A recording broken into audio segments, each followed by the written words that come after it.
بسم اللہ الرحمن الرحیم۔ السلام علیکم ورحمۃ اللہ وبرکاتہ۔ اما بعد، اعوذ باللہ من الشیطان الرجیم، بسم اللہ الرحمن الرحیم، الحمد للہ رب العالمین۔ ساری تعریفیں اللہ کے لیے ہیں اور سارا شکر اللہ کے لیے ہے، اور اس کی سب سے بڑی دلیل اور وجہ یہ ہے کہ اللہ ہی سارے جہانوں کا خالق ہے، پروردگار ہے، مالک ہے، حاکم ہے اور منتظم ہے۔ الرحمن الرحیم، اور اللہ تعالیٰ بڑا ہی رحم کرنے والا، نہایت مہربان ہے۔ مالک یوم الدین، ایک دن اس نے فیصلے کا مقرر کیا ہوا ہے جس دن وہ لوگوں کے ایمان اور اعمال کی بنیاد پر فیصلہ کرے گا، کچھ کو اپنی طرف سے انعام سے نوازے گا اور کچھ کو سزا اور عذاب دے گا۔ تو اس دن کا مالک بھی وہ اللہ ہے۔ تو ہم سب اس کی تعریف بھی کرتے ہیں، اس کا شکر بھی ادا کرتے ہیں، اس کے رحمان اور رحیم ہونے کا اقرار اور اظہار اور اعلان بھی کرتے ہیں، اور اس سے اس کی رحمت کی دعا کرتے ہیں اور اس کی رحمت کی امید رکھتے ہیں، دنیا میں بھی اور آخرت میں بھی۔ اور ہم یہ بھی دعا کرتے ہیں کہ جس دن فیصلہ ہو، اللہ تعالی ہم پر رحم کرے، اپنے عذاب سے ہمیں بچا لے اور اپنی طرف سے ہمیں معاف کر کے اپنا انعام عطا کر دے، اپنی جنت عطا کر دے۔ تو چونکہ اللہ تعالیٰ ہی ساری تعریف کا مالک ہے اور سارے شکر کا مالک ہے، سارے جہانوں کا خالق اور پروردگار ہے، مالک اور حاکم ہے، اور وہ بڑا رحم کرنے والا مہربان ہے اور فیصلے کے دن کا مالک ہے۔ ہم چونکہ اس بات کو سمجھ چکے ہیں، اس لیے ہم سب یہ اظہار، یہ اعلان کرتے ہیں، ایاک نعبد و ایاک نستعین، کہ اللہ ہم خاص تیری بندگی کرتے ہیں اور تیری بندگی کے سلسلے میں ہم تجھ ہی سے مدد چاہتے ہیں۔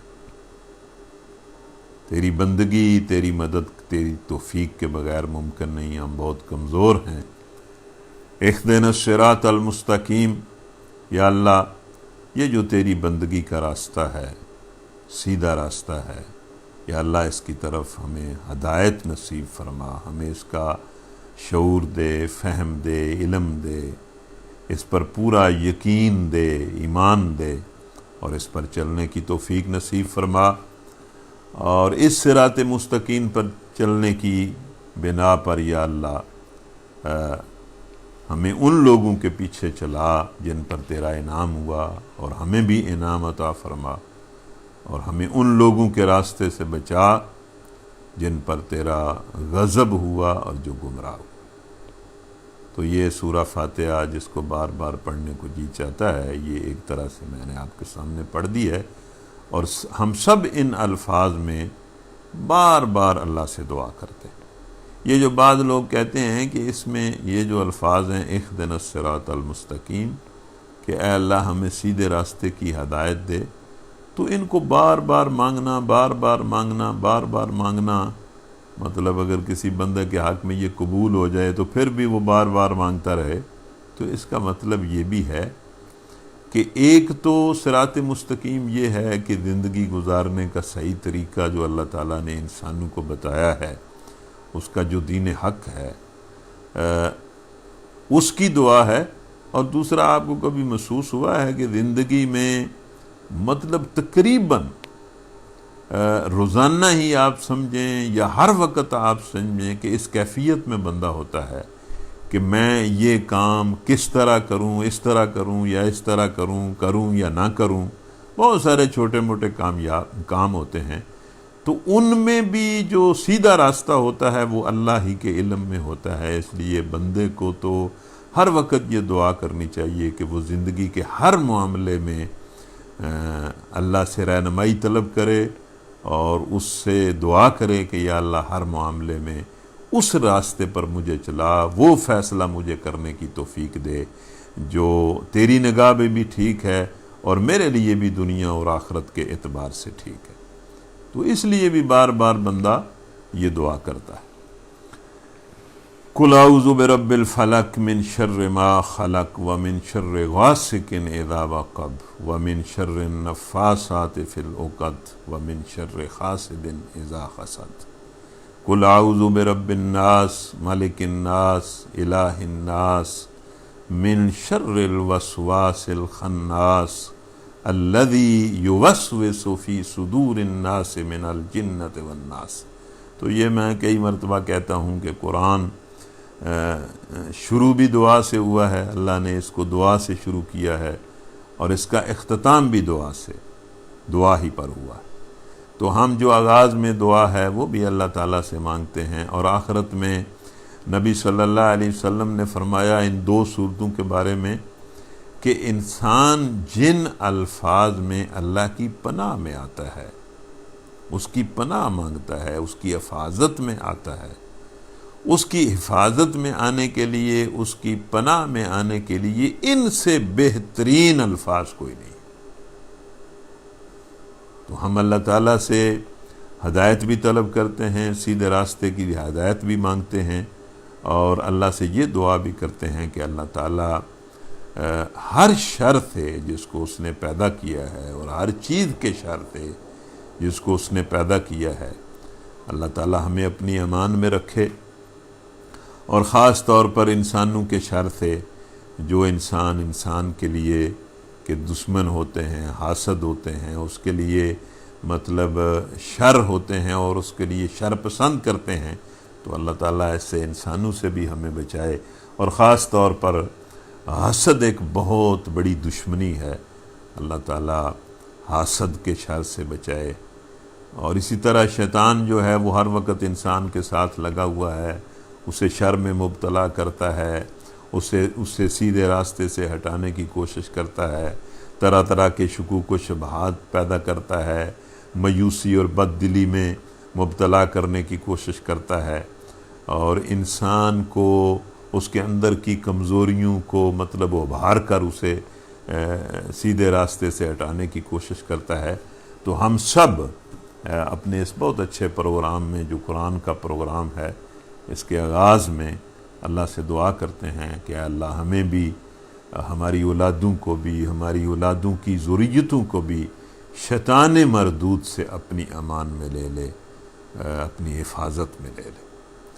اس کے بعد ہمارا آج کا جو سبق ہے وہ سورہ ہود کی چند آیتیں ہیں۔ اس سورہ ہود کے بارے میں ایک روایت آتی ہے کہ ابو بکر صدیق رضی اللہ تعالیٰ عنہ نے نبی صلی اللہ علیہ وسلم سے عرض کیا کہ اللہ کے رسول میں دیکھ رہا ہوں، مجھے محسوس ہو رہا ہے کہ آپ بوڑھے ہوتے جا رہے ہیں۔ حالانکہ یہ صورت مکی صورت ہے، اور یہ نبی صلی اللہ علیہ وسلم کی اس وقت عمر کو بہت زیادہ نہیں تھی، ویسے تو 63 سال جو ان کی مکمل عمر ہے وہ بھی کوئی بہت زیادہ نہیں ہے، لیکن یہ کہ مکہ میں تو ظاہر ہے ان کی عمر مطلب ابھی 50 کے لگ بھگ ہوگی یا اس سے بھی کم ہوگی جب سورہ ہود نازل ہوئی ہے، کم و بیش۔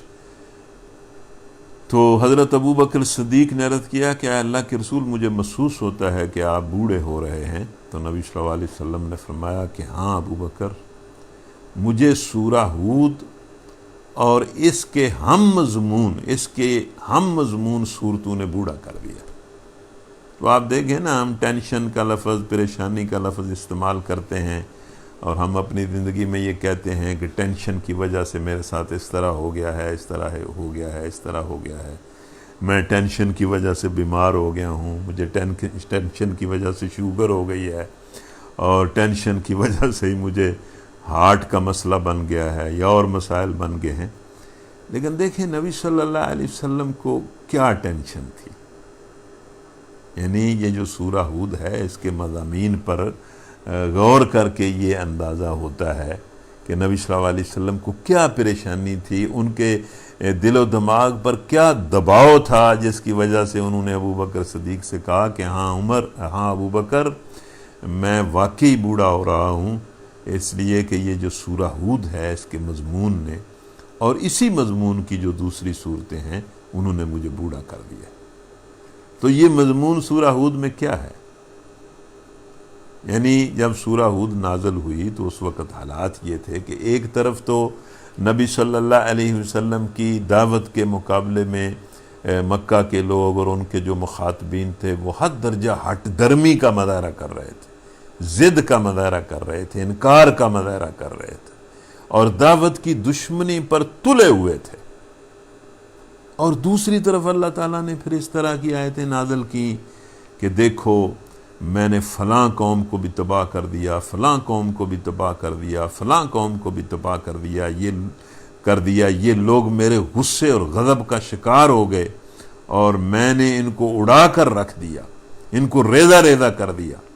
کسی کو غرق کر دیا، کسی پر کوئی ہوا بھیج دی اور کسی پر پتھر برسائے۔ تو یہ جب مضمون اس طرح آتا تھا تو نبی صلی اللہ علیہ وسلم کو جو ٹینشن ہوتی تھی، جو پریشانی ہوتی تھی، وہ یہ ہوتی تھی کہ کہیں میری جو قوم ہے اس کی بھی مہلت عمل جو ہے وہ ختم نہ ہو جائے اور اللہ تعالیٰ فیصلہ نہ کر لے کہ اس پر بھی اللہ تعالیٰ عذاب نہ نازل کر دے۔ تو دیکھیں یہ خیرخواہی کی انتہا ہے کہ جو لوگ انکار کر رہے ہیں، جو لوگ دشمنی کر رہے ہیں، جو لوگ جو ہیں وہ زیادتیاں اور ظلم کر رہے ہیں، ان کے بارے میں یہ خیال آتا ہے کہ کہیں اللہ ان کے بارے میں فیصلہ نہ کر لے، تباہی کا فیصلہ نہ کر لے۔ تو اس پریشانی کی وجہ سے نبی صلی اللہ علیہ وسلم فرما رہے ہیں کہ میں بوڑھا ہو رہا ہوں۔ اور ویسے بھی یہ جملہ بھی قرآن مجید میں آپ نے سنا ہوگا کہ نبی صلی اللہ علیہ وسلم کو کئی بار اللہ فرماتا ہے کہ اللہ کے رسول، کیا آپ اپنے آپ کو اس غم میں ہلاک کر دیں گے کہ یہ لوگ آپ کی بات نہیں مان رہے اور مجھ پر ایمان نہیں لا رہے؟ تو اس فکر میں آپ اپنے آپ کو ہلاک کر لیں گے؟ اب یہ دیکھیں نا، یہ ایک فکر ہے کہ لوگوں کی اصلاح ہو جائے، لوگ ایمان لے آئیں، لوگ اللہ کے عذاب سے بچ جائیں۔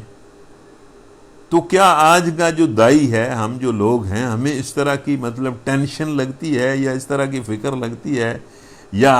ہم یہ کبھی محسوس کرتے ہیں کہ ہم اپنے نفس کو ہلاک کر رہے ہیں؟ تو یہ اس وجہ سے یہ سورہ ہود کا تھوڑا میں نے آپ کو بتایا کہ سورہ ہود کے بارے میں نبی صلی اللہ علیہ وسلم نے یہ بات اپنے بارے میں ارشاد فرمائی۔ تو آپ لوگ جو ہیں وہ سورہ ہود پڑھیں، اس پر غور کریں۔ ظاہر ہے یہ جو ہمارا درس ہے یہ توجہ دلانے کے لیے بھی ہے کہ ہم اپنے رویوں کو، ہم اپنے طرز عمل کو بدلیں اور ہم اللہ کی طرف رجوع کریں، اور اللہ کی طرف رجوع کا طریقہ یہ قرآن مجید ہی ہے کہ اس کی طرف آئیں۔ اللہ تعالی ہم سب کو رمضان نصیب کرے، ہم رمضان تک پہنچیں اور ان دنوں کو بھی رمضان کی تیاری کے لیے استعمال کریں، اور رمضان میں بھی خوب قرآن پڑھیں، خوب اللہ کے قریب ہونے کی کوشش کریں،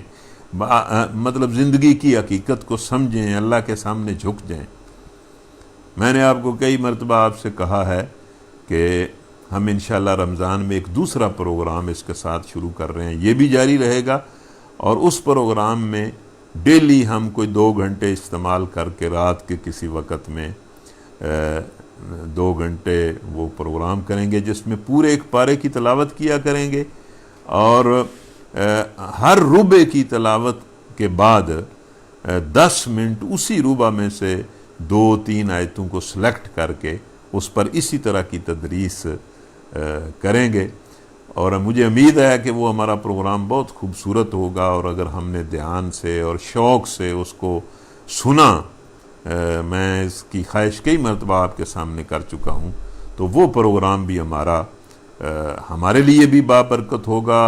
اللہ سے ہم دعا کرتے ہیں کہ اس کو اللہ تعالیٰ بہت ہی کامیاب کرے، بابرکت بنائے، اور بہت سارے اللہ تعالیٰ اپنے بے شمار اور بندوں کے لیے بھی بابرکت بنائے، اور پوری امت کے لیے ہمارے ان پروگراموں کو اللہ تعالیٰ بابرکت بنائے۔ تو آج سورہ ہود کی چند آیتیں ہمارا سبق ہیں۔ یہ جو ہمارا سبق ہے یہ سورہ ہود کی آیت نمبر 69 سے شروع ہو رہا ہے، اور یہ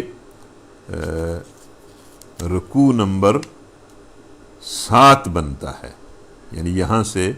7واں رکوع شروع ہوتا ہے، اور یہ آیت نمبر 69 ہے۔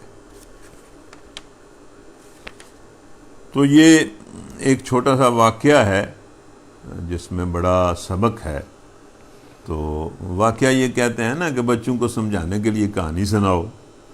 تو میں تو سمجھتا ہوں کہ بڑوں کو بھی سمجھانے کے لیے کہانی سناؤ۔ بڑے بھی جو ہیں وہ کہانی سے اچھا سبق لیتے ہیں، اسی لیے اللہ تعالیٰ نے قرآن مجید میں بڑی کہانیاں سنائی ہیں۔ پچھلی قوموں کے بہت سارے واقعات جو ہیں وہ اللہ تعالیٰ نے بیان کیے۔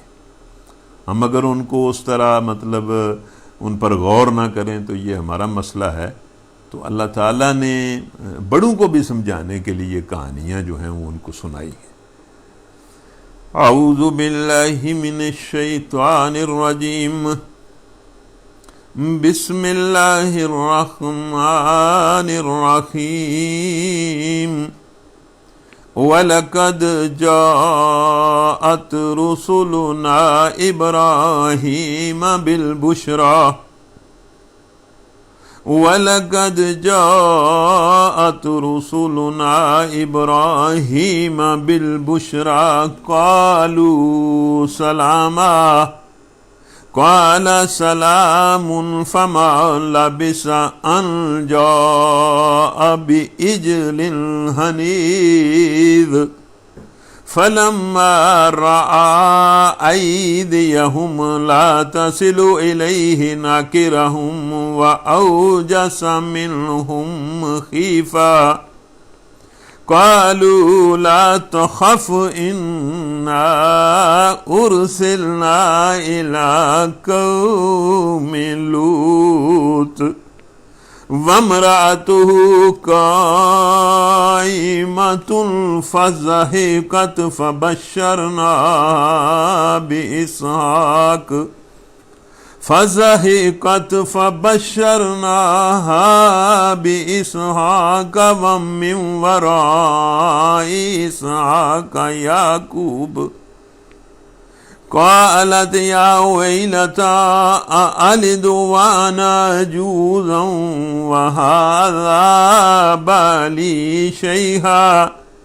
إن هذا لشيء عجيب قالوا وتعجبين من أمر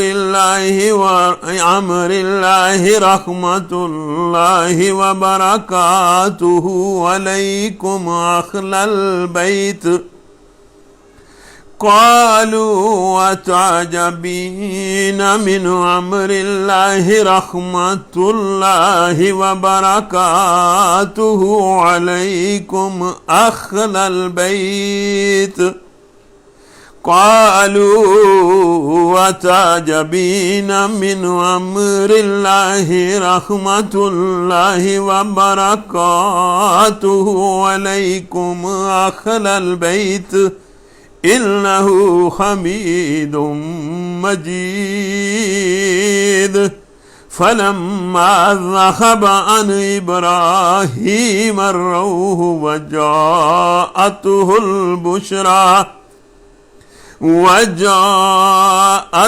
البشرى يجادلنا في قوم لوط إن إبراهيم لحليم أواه منيب يا إبراهيم أعرض عن هذا إنه قد جاء أمر ربك وإنهم آتيهم عذاب غير مردود وَإِنَّهُمْ آتِيهِمْ عَذَابٌ غَيْرُ مَرْدُودٍ۔ صدق اللہ العظیم۔ تو یہ ہمارا چھوٹا سا سبق ہے، یہ بڑا ہی قرآن مجید کا یہ بھی بڑا خوبصورت حصہ ہے۔ قرآن کے سارے ہی حصے ایک سے ایک بڑھ کر ہے۔ پہلے بھی میں نے آپ کو ایک دن بتایا تھا کہ اللہ تعالیٰ نے قرآن مجید میں ابراہیم علیہ السلام کا ذکر بڑی اپریسیشن کے ساتھ کیا ہے اور بڑی تحسین کے ساتھ کیا ہے، اور اللہ نے اپنے اس بندے کی قربانیوں کو قبول کیا ہے، اور اس بندے کو اللہ تبارک و تعالیٰ نے بڑا مقام، انبیاء میں بھی بڑا مقام دیا۔ یہ کوئی معمولی مقام نہیں ہے کہ ان کے بعد جتنے نبی پیدا ہوئے ہیں، نبی آخر الزمان محمد الرسول اللہ صلی اللہ علیہ وسلم تک، سب ان کی نسل سے ہیں اور ان کی صلب سے ہیں۔ ہزاروں انبیاء اللہ تبارک و تعالیٰ نے ہزاروں انبیاء کو ان کی اولاد بنایا۔ تو یہ بہت بڑا مقام ہے جو اللہ تبارک و تعالیٰ نے ابراہیم علیہ السلام کو دیا ہے۔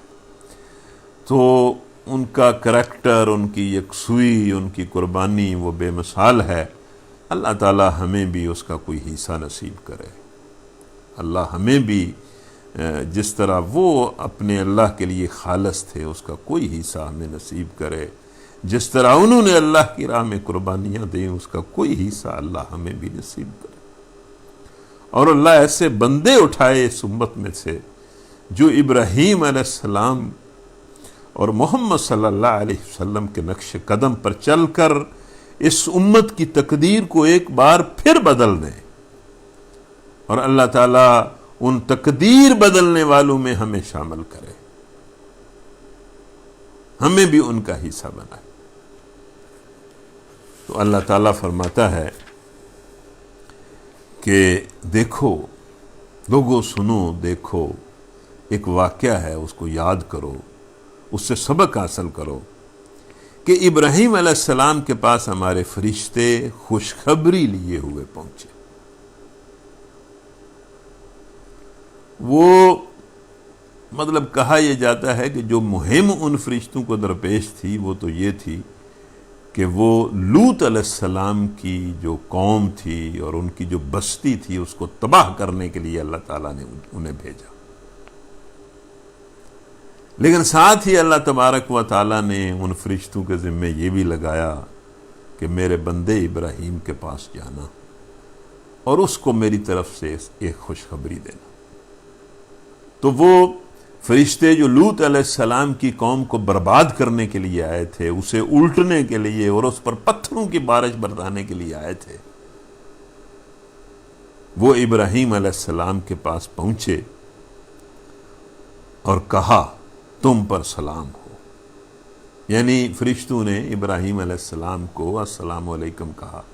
تو اس کا مطلب دیکھیں نا کہ یہ جو السلام علیکم ہے یہ تو فرشتوں کا بھی طریقہ ہے اور ان کی بھی سنت ہے۔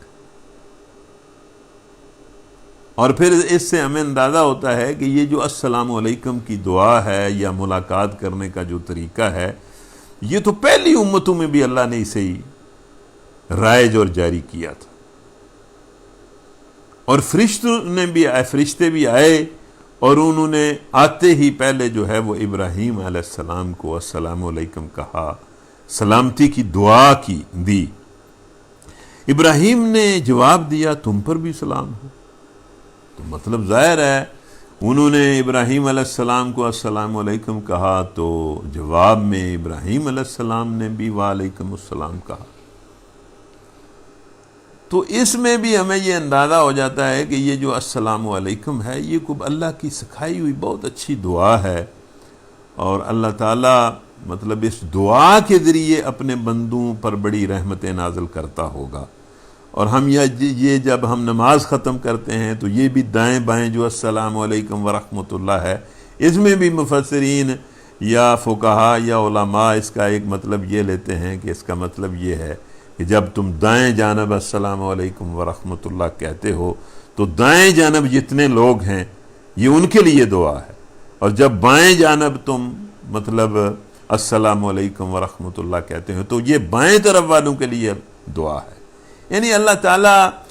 دوسرے انسانوں کے لیے دعا مطلب سکھاتا ہے اور دوسرے انسانوں کے لیے خیر خواہی سکھاتا ہے. تو اس واقعے میں بھی وہ فرشتے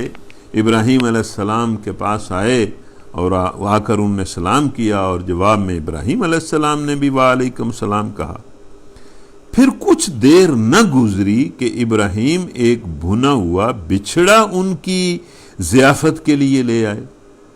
مطلب قرآن خود کہہ رہا ہے کہ زیادہ دیر نہیں گزری. تو یا تو وہ بھنا ہوا بچھڑا پہلے ہی ابراہیم علیہ السلام کے گھر تھا، یا مطلب بڑی جلدی انہوں نے اس کا انتظام کر لیا. اس سے پھر مطلب ہے کہ یہ سبق ملتا ہے کہ یہ جو مہمان نوازی ہے یہ بھی انبیاء کا وتیرہ ہے، اور ابراہیم علیہ السلام کے بارے میں تو کہا جاتا ہے کہ وہ بہت ہی مہمان نواز تھے. اور یہ مہمان نوازی کا طریقہ نہیں ہے کہ بھائی مہمان سے پوچھا جائے کہ تو نے کھانا ہے یا نہیں کھانا، یا کچھ پینا ہے یا نہیں پینا. جو کچھ گھر میں ہو اسے مہمان کے سامنے پیش کر دینا چاہیے. اور ہمارے جن دوستوں کو یہ مہمانوں کی خدمت کرنے کا شوق ہوتا ہے، میں تو سمجھتا ہوں کہ بڑے خوش نصیب ہیں. یہ مہمان نوازی، مہمانوں کی خدمت، مہمانوں کی ضیافت، یہ مطلب ایک بہت اچھا شوق بھی ہے اور یہ بہت اچھا اخلاق ہے. اللہ تعالی ہمیں اس اخلاق کے مطابق مطلب عمل کرنے کی توفیق دے کہ بندہ مہمانوں کی خاطر مدارت کرے، ان کی ضیافت کرے. تو حضرت ابراہیم علیہ السلام کے بارے میں تو یہ آتا ہے کہ وہ اکیلے کھانے ہی نہیں کھاتے تھے، کسی نہ کسی کو ڈھونڈ لاتے تھے اور اس کو اپنے ساتھ بٹھاتے تھے اور پھر کھانا کھاتے تھے. تو اس طرح کا بھی واقعہ آج میں نے پڑھا ہے کہ بھئی ایک بندہ وہ پکڑ کر لے آئے اور اس کو کہا کہ لو میرے ساتھ کھانا کھاؤ، اور اس کو کہنے لگے کہ بسم اللہ کہو اور کھانا کھاؤ. تو اس نے کہا بسم اللہ کیا ہوتی ہے؟ تو ابراہیم نے کہا کہ یہ اللہ کا نام ہے، اللہ کے نام سے کھاؤ. تو اس نے کہا کہ میں تو اللہ کو نہیں مانتا. تو ابراہیم نے کہا کہ بھئی ٹھیک ہے اٹھو اور چلے جاؤ، میرے دسترخوان سے نہ کھاؤ، چلے جاؤ. تو وہ چلا گیا. تو جبرائیل امین آئے تو انہوں نے آ کر کہا کہ کمال ہے ابراہیم، اللہ تعالیٰ اپنے نہ ماننے والوں کو ساری ساری زندگی رزق دیتا ہے، اور آج ایک بندہ تیرے دسترخوان سے کھانے کے لیے آیا ہے، وہ اللہ پر ایمان نہیں رکھتا، تو نے اسے اٹھا دیا. تو حضرت ابراہیم علیہ السلام بڑے گھبرائے کہ یہ میرے ساتھ کیا ہو گیا. اٹھے اور اس کو ڈھونڈنا شروع کر دیا، وہ پتہ نہیں کہاں ملا، اور اس کو کہنے لگے آؤ آؤ آؤ میرے ساتھ مطلب وہ کھانا کھاؤ. تو اس بندے نے کہا کہ چلے میں کھانا تو کھا لیتا ہوں جا کر آپ کے گھر، لیکن بتائیں آپ کو کیا ہوا ہے، آپ نے تو مجھے اٹھا دیا تھا. تو پھر ابراہیم علیہ السلام اسے بتاتے ہیں کہ میرے پاس تو فرشتہ آیا ہے اور اللہ تعالیٰ کی ناراضگی مطلب اس نے مجھے بتائی ہے کہ بھائی اس نے یہ بات مجھ سے کہی ہے. تو وہ بندہ یہ واقعہ سن کر اور فرشتے کا اس طرح آنے کا ذکر سن کر مسلمان ہو گیا، اور اس نے بسم اللہ پڑھ کے پھر کھانا کھایا، وہ مسلمان بھی ہو گیا. تو مطلب کچھ دیر بھی نہ گزری کہ ابراہیم ایک بھنا ہوا بچھڑا لے کر آئے. اس سے یہ بھی مطلب ظاہر ہوتا ہے کہ اچھی ضیافت کرنی چاہیے مہمان کو اچھے سے اچھا کھانا کھلانے کی کوشش کرنی چاہیے. مگر ہوا کیا، جب دیکھا کہ ان کے ہاتھ کھانے پر نہیں بڑھتے. مطلب وہ تو فرشتے تھے، وہ تو ظاہر ہے ان چیزوں سے کھانے پینے سے تو وہ پاک ہوتے ہیں، وہ تو انسانی شکل میں آئے تھے تو وہ فرشتے. تو ابراہیم علیہ السلام نے جب دیکھا کہ ان کے ہاتھ جو ہیں وہ کھانے کی طرف نہیں بڑھتے، تو وہ ان کے بارے میں مطلب شک میں پڑ گئے اور دل میں ان سے خوف محسوس کرنے لگے. اس کے دو مطلب مفسرین بیان کرتے ہیں کہ ایک تو انہیں یہ خوف آیا کہ یہ تو کہیں کوئی مجھے نقصان پہنچانے کے لیے کوئی ڈاکو ٹائپ لوگ نہ ہوں، اور یہ اس وجہ سے خوف آیا. اور دوسرا انہیں اندازہ ہو گیا کہ یہ شاید انسان نہیں ہے، فرشتے ہیں. اور جب فرشتوں کا انہیں خیال آیا تو پھر انہیں یہ خیال آ گیا کہ فرشتے تو جب زمین پر اترتے ہیں تو وہ تو کسی بہت بڑی مہم کے لیے اترتے ہیں، وہ تو اکثر قوموں کو برباد کرنے کے لیے اور عذاب دینے کے لیے اترتے ہیں۔ تو اس وجہ سے بھی انہیں خوف آیا، یعنی یہ دو تصور ان کے دل میں آئے اور وہ خوف زدہ ہو گئے۔ لیکن جب انہوں نے محسوس کیا، فرشتوں نے محسوس کیا کہ ابراہیم علیہ السلام تو خوف زدہ ہو گئے ہیں، تو انہوں نے کہا ڈرو نہیں، ہم تو لوط کی قوم کی طرف بھیجے گئے۔ اس سے یہ اندازہ ہوتا ہے، یہ فرشتوں کے اس جملے سے اندازہ ہوتا ہے کہ ابراہیم کو جو خوف آیا تھا وہ یہ آیا تھا کہ یہ فرشتے ہیں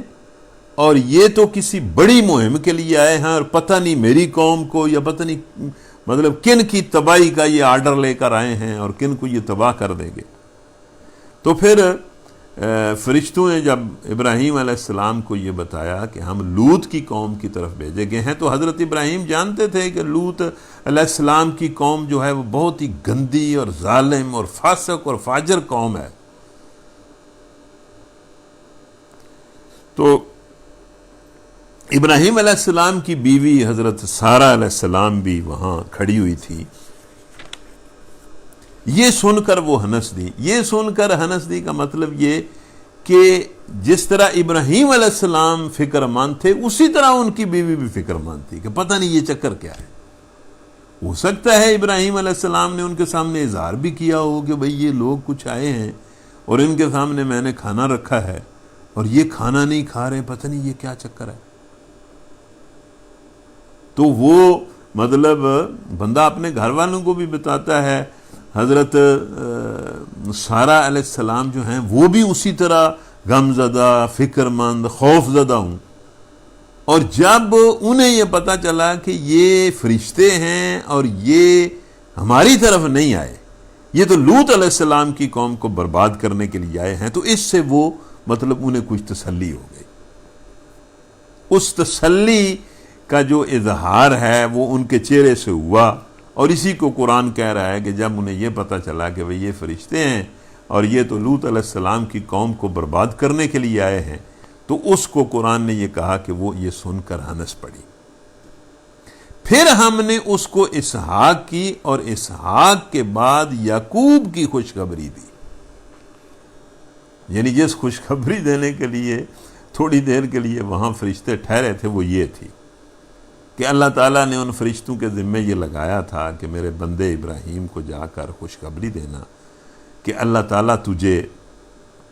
اس بیوی سے ایک بیٹا عطا کرے گا جس کا نام اسحاق ہوگا، اور پھر اس بیٹے کی بڑی عمر ہوگی، اللہ تعالیٰ اس بیٹے کو پھر یعقوب عطا کرے گا۔ یعنی بیٹے کی بھی اور پوتے کی بھی خوشخبری دی،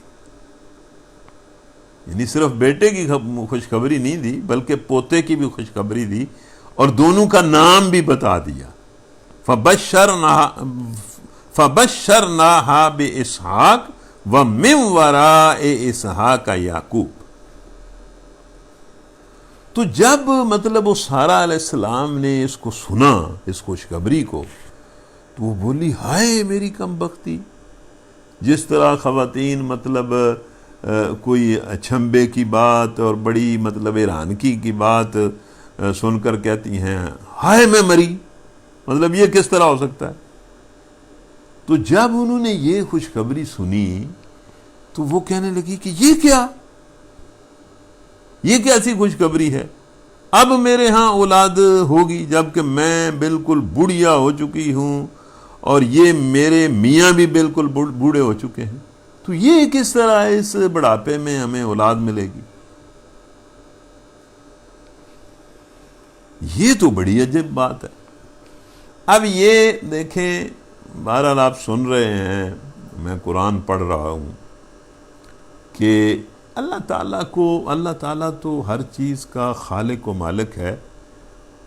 وہ کوئی اسباب کا محتاج تو نہیں ہے،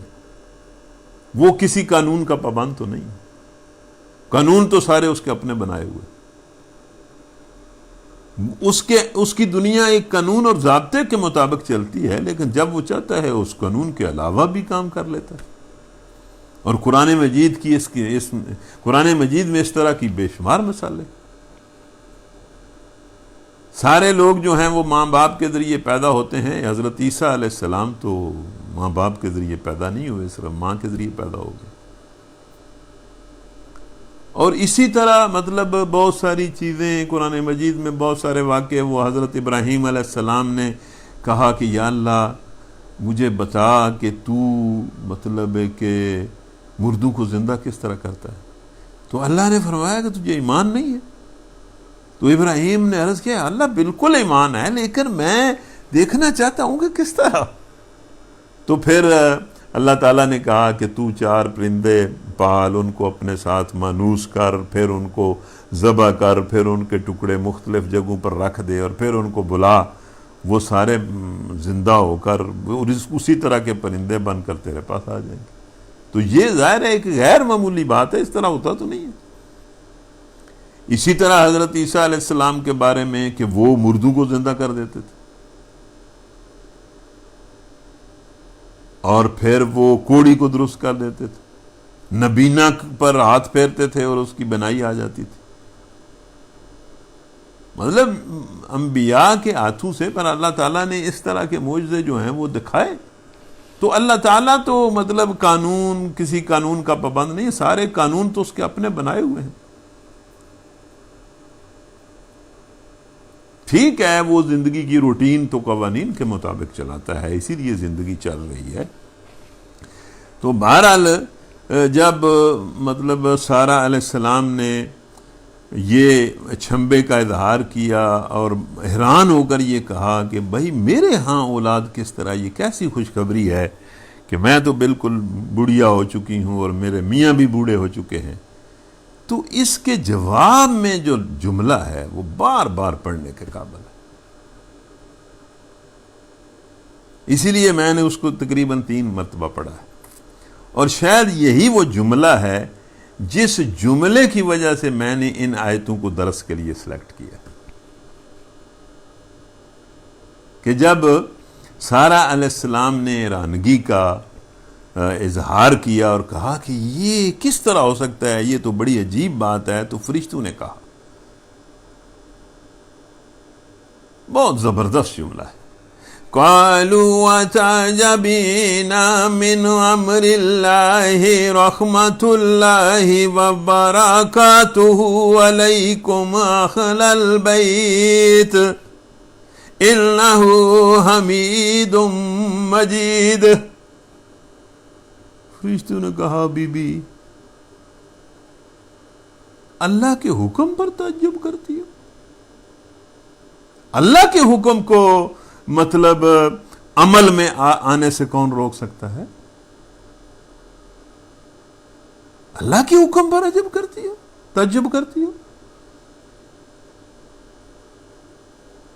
اور دیکھ تعجب نہ کر، اس لیے کہ ابراہیم کے گھر والوں تم لوگوں پر تو اللہ کی خاص رحمت اور اس کی برکتیں ہیں. تم عام لوگوں کی طرح نہیں ہو، تمہارے ساتھ اللہ کا معاملہ عام نہیں ہے. تم تو اللہ کا ایک خاص گھرانہ ہو، اور تم پر تو اس کی رحمتیں اور برکتیں ہیں گھر والوں. اور دیکھو اللہ تعالیٰ نہایت قابل تعریف ہے اور بڑی شان والا ہے. اس کے حکم، اس کے امر، اس کی طرف سے کسی خبر اور کسی اطلاع پر تعجب نہ کرو. تو یہ جملہ پڑھ کے ہم اللہ سے دعا کرتے ہیں کہ یا اللہ ٹھیک ہے دنیا کے جس طرح کے بھی حالات ہیں، ایک مرتبہ پھر دنیا کے حالات بدل دے اور یہاں پر اپنے دین کو غالب اور حاکم کر دے، اور یہ جو امت مر چکی ہے اس کو پھر زندہ کر دے. ایسے بندے اٹھا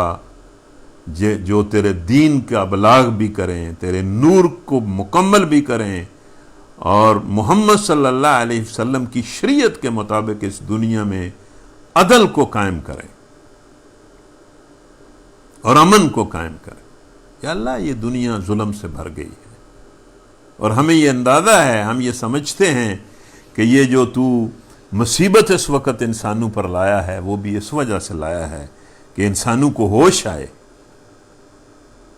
اور جو تیرے بندے ہیں ان کو بھی یہ بتانے کے لیے آیا ہے کہ دیکھو قدرت اور بادشاہی میری ہے، میں جب کوئی کام کرنا چاہوں تو میرا کوئی مقابلہ نہیں کر سکتا۔ تو یا اللہ ہم تیری رحمت اور تیری برکت تجھ سے طلب کرتے ہیں، اور ہر طرح کی رحمت مانگتے ہیں، ہر طرح کی برکت مانگتے ہیں۔ یا اللہ اپنی رحمت اور برکت کے صدقے ہمیں بچا بھی لے، شرور سے بچا لے، اور اپنی رحمت اور اپنی برکت کے صدقے ہمیں عطا بھی کر دے، ہر خیر عطا کر دے، ہمیں اپنی پناہ میں بھی لے لے اور اپنی طرف سے ہر طرح کی خیر اور بھلائی عطا کر دے۔ ہم تجھے تیرے حمید اور مجید ہونے کا واسطہ دیتے ہیں۔ اسی جملے کو سامنے رکھ کر میں اپنے سامعین، وہ جو سامعین ہیں جو اللہ سے کوئی دعا کرتے ہیں اور وہ سمجھتے ہیں کہ دعا قبول نہیں ہوتی، میں یہ کہتا ہوں کہ اس جملے کو پڑھ کر دعا اللہ سے کریں اور اللہ سے مانگیں۔ اللہ تعالیٰ جو ہے وہ بالکل اسباب سے ہٹ کر اور اسباب سے بالا تر ہو کر دعاؤں کو قبول کر لیتا ہے۔ ہم اسی جملے کے حوالے سے اللہ سے دعا کرتے ہیں کہ یا اللہ ہمیں مستجاب الدعوات بنا، تو مجیب الدعوات ہے، ہمیں مستجاب الدعوات بنا۔ تو اس کے بعد کیا ہوا؟ پھر جب ابراہیم کی گھبراہٹ دور ہو گئی اور اولاد کی بشارت سے ان کا دل بھی خوش ہو گیا، مطلب ظاہر ہے جب یہ کام ہوا کہ انہیں پتہ چل گیا بھئی یہ فرشتے ہیں، قوم لوط کی طرف آئے ہیں، اور پھر ان فرشتوں نے مطلب بشارت بھی دی، بیٹے کی بشارت بھی دی، پوتے کی بشارت بھی دی، اور شاید قرآن کے کچھ حصوں میں تو یہ بھی آتا ہے کہ بیٹے کی بشارت اور پوتے کی بشارت کے ساتھ ہی اللہ نے یہ بھی بتا دیا کہ یہ نبی ہوں گے۔ یہ اور زیادہ انتہا کی خوشی کی بات تھی کہ اللہ تعالیٰ اولاد ہی نہیں دے رہا، نرینہ اولاد دے رہا ہے، نرینہ اولاد ہی نہیں دے رہا، بڑی عظیم اور بلند مرتبت اولاد دے رہا ہے۔ تو اس لیے ابراہیم علیہ السلام کی تو گھبراہٹ ظاہر ہے دور ہو گئی اور ان کا دل بھی خوش ہو گیا۔ تو پھر ابراہیم نے کیا کیا؟ پھر قرآن کہتا ہے کہ اتنے نرم خو تھے، اتنی طبیعت ان کی نرمی والی تھی کہ پھر ان فرشتوں سے بحث شروع کر دی کہ لوط کو عذاب، قوم لوط کو عذاب نہ دو، اسے کوئی ڈھیل دے دو، کوئی مہلت دے دو۔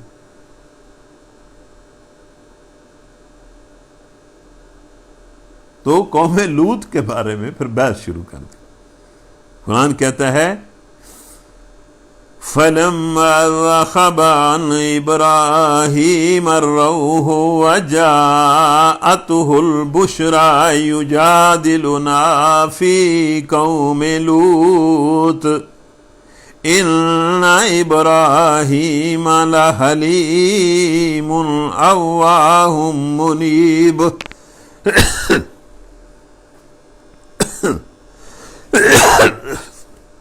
قرآن کہتا ہے تو جب ان کی گھبراہٹ دور ہو گئی اور اولاد کی بشارت سے ان کا دل خوش ہو گیا، تو انہوں نے قوم لوط کے معاملے میں ہم سے جھگڑا شروع کر دیا۔ یعنی اللہ کہتا ہے ہم سے جھگڑنا شروع کر دیا، ہم سے گزارشیں شروع کر دی، ہم سے دعائیں شروع کر دی، ہم سے بحث شروع کر دی۔ اس کی وجہ یہ تھی کہ ہمارا بندہ ابراہیم بڑا ہی حلیم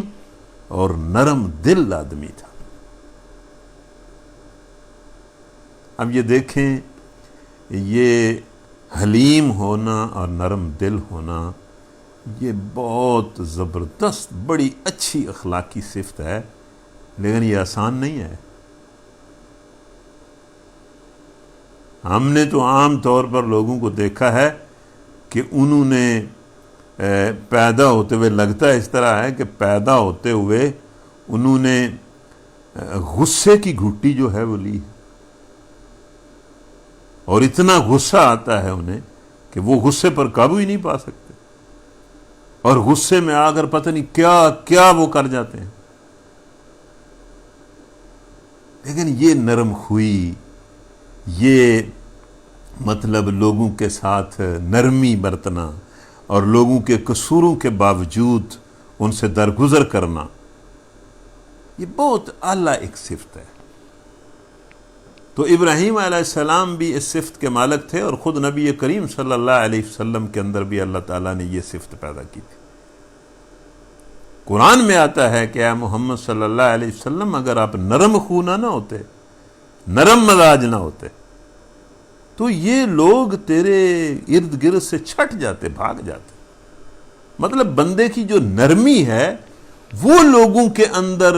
مطلب گھر کرتی ہے اور لوگوں کے دلوں کے اندر محبت پیدا کرتی۔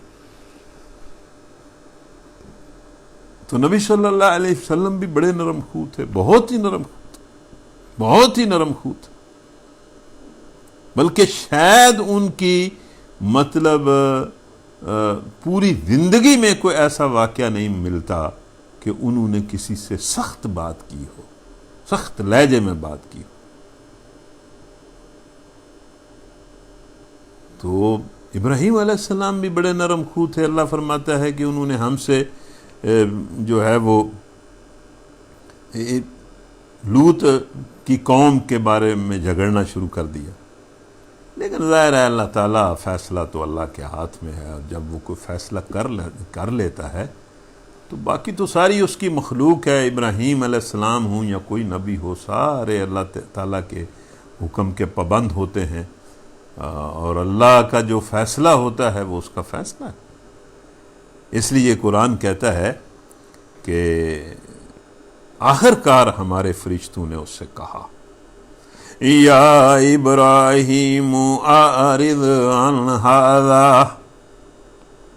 ابراہیم اب اسے رہنے دو، چھوڑو اس کو، یہ بحث نہ کرو، یہ بحث نہ کرو، ہم نے فیصلہ کر لیا۔ انہو قد جاء امر ربک، انہو قد جاء امر ربک، تمہارے رب کا حکم ہو چکا ہے۔ وَإِنَّهُمْ آتِيهِمْ عَذَابٌ غَيْرُ مَرْدُودٌ، اور اب ان لوگوں پر وہ عذاب آ کر رہے گا جو کسی کے پھر نہیں پھر سکتا۔ تو یہ فرشتوں نے، اللہ کہتا ہے کہ ہماری طرف سے ابراہیم سے کہا کہ ابراہیم آپ جانے دو اس بات کو، اب اس کا کوئی فائدہ نہیں ہے، ہم نے اس قوم کو بڑی ڈھیل دی ہے، بڑا موقع دیا ہے، اس قوم نے گندگی اور بے حیائی اور بدکاری کی حد کر دی ہے ابراہیم، اور ہم نے اس کی تباہی کا فیصلہ کر لیا۔ جس طرح شاید 2 دن پہلے بھی میں نے درس میں یہ کہا تھا کہ یہ قومیں بھی عجیب کرتی ہیں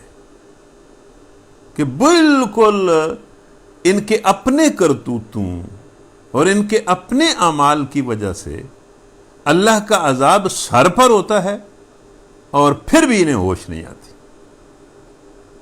جس طرح میں نے آپ کے سامنے یہ بات کی تھی کہ فرعون اپنی فوجوں کے ساتھ دریا کے کنارے پر کھڑا ہے، اور اللہ کا نبی موسیٰ علیہ السلام معجزے کے طور پر وہ دیکھ رہا ہے، اور وہ جانتا ہے کہ یہ موسیٰ علیہ السلام اللہ کے سچے نبی، لیکن کتنی اٹ درمی ہے، کتنی ضد ہے۔ وہ اپنی آنکھوں سے دیکھ رہا ہے، اس کی قوم دیکھ رہی ہے، اس کی فوج دیکھ رہی ہے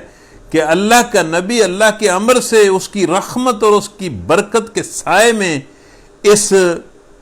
دریا کو خشک کر کے اس کا راستہ معجزے کے طور پر بنا کر اس میں سے گزر رہا ہے، لیکن پھر بھی باز نہیں آیا، پھر بھی اللہ کے نبی کو پکڑنے کے لیے اور گرفتار کرنے کے لیے اور ان پر حملہ کرنے کے لیے وہ اسی راستے میں اس نے اپنی فوج ڈال دی اور وہ غرق ہو گیا۔ اسی طرح میں نے مثال دی تھی کہ صالح علیہ السلام نے جب اپنی شکی قوم سے کہا کہ بھائی دیکھو یہ اونٹنی جو تمہارے کہنے پر اللہ نے یہ بھیجی ہے، تم نے کہا تھا کہ بھائی کوئی معجزے کے ہمیں معجزہ دکھاؤ، تو یہ اونٹنی اس نے پیدا کی ہے، تمہاری آنکھوں کے سامنے یہ معجزہ ہوا ہے، تو اس کو ہاتھ نہ لگانا۔ ایک دن یہ پانی پیے گی، ایک دن تم پانی پیو گے۔ تو انہوں نے پھر مطلب کچھ دیر وہ برداشت کیا، حالانکہ وہ جانتے تھے، لیکن اس کے باوجود ان کا ایک آدمی اٹھا اور اس نے اس اونٹنی کو قتل کر دیا۔ تو صالح علیہ السلام نے پھر انہیں کہا کہ اب 3 دن تم زندہ رہ سکتے، تو ان 3 دنوں میں بھی انہیں ہوش نہیں ہے، انہوں نے اللہ کی طرف کوئی رجوع نہیں کیا۔ تو آج بھی ہم بڑے بڑے عجیب تماشے دیکھ رہے ہیں کہ اس کرونا وائرس کو بھلانے کے لیے لوگ اپنے گھروں میں مطلب بڑے بڑے ڈانس کر رہے ہیں اور کنسلٹ ہو رہے ہیں، عجیب بے حیائی کے پروگرام ہو رہے ہیں، اور لوگ اللہ کی طرف پلٹنے کے لیے تیار نہیں ہیں۔ میں نے اس دن بھی کہا تھا کہ لوگوں کی بات تو اپنی جگہ ہے، ہم جو اس طرح کی باتیں کرتے ہیں اور ہم جو سمجھتے ہیں اپنے آپ کو بڑے اچھے لوگ ہیں، کیا ہم پلٹے ہیں؟ کیا ہم نے توبہ کی ہے؟ کیا ہم نے کو اللہ سے وعدہ کیا ہے کہ یا اللہ تو نے اگر مہلت دی تو میں یہ اور یہ تیرے راستے میں کروں گا؟ تو یہ بڑا عجیب معاملہ ہے کہ قومیں جو ہیں وہ باز نہیں آتی۔ تو لوط علیہ السلام کی قوم کا بھی یہی حال تھا کہ جب یہی فرشتے تباہ کرنے کے لیے لوط علیہ السلام کے شہر میں پہنچے تو وہ لوگ جو ہیں وہ گناہ کے لیے مست تھے اور گناہ کے لیے مطلب اچھل رہے تھے اور کود رہے تھے، اور عذاب سر پر تھا۔ عذاب حالت یہ تھی کہ لوط علیہ السلام کو فرشتوں نے کہا کہ آپ اپنے گھر والوں کو لے کر نکل جائیں، ابھی ہم ان کو برباد کرنے والے، اور اس کو قوم کی حالت یہ تھی۔ اس لیے اللہ نے فرمایا اے ابراہیم چھوڑ دو ان کو، اب ان کو رہنے دو، تمہارے رب کا حکم ہو چکا ہے، اور اب ان لوگوں پر وہ عذاب آ کر رہے گا جو کسی کے پھیرے نہیں پھر سکتا۔ ہم سب اللہ تعالیٰ کی ناراضگی اور اس کے عذاب سے یا اللہ تیری پناہ میں آتے ہیں، اور تجھ سے زندہ رہنے اور مرنے کا وہ فیصلہ چاہتے ہیں کہ ہم تیری رضا پر زندہ رہیں اور تیری رضا پر تیری رضا کے لیے مر جائیں۔ آمین برحمتک یا ارحم الراحمین۔